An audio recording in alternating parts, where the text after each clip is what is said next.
আসসালামু আলাইকুম গায়েস, আপনাদের নিয়ে আসছি আমাদের এলাকার ফসলের মাঠে। আপনারা দেখতে পাচ্ছেন এই মাঠগুলো এখনও মানে ধান রোপণের জন্য তৈরি করা হয় নাই। আর এই পাশে দেখেন, এই যে ধান রোপণ করেছে আমাদের নওগাঁ সদর এলাকায় মল্লিকপুর গ্রামের এই মাঠগুলো আপনারা দেখতেই পাচ্ছেন। সবেমাত্র কেউ ধান রোপণ করেছে, কেউ জমি তৈরি করতেছে।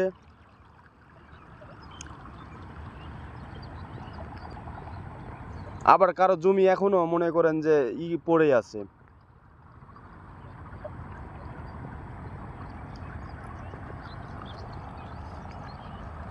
এই যে আপনাদের চতুর্পাশটা দেখাই, এই যে দেখেন।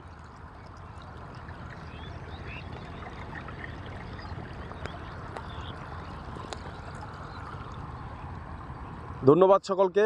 আসসালামু আলাইকুম।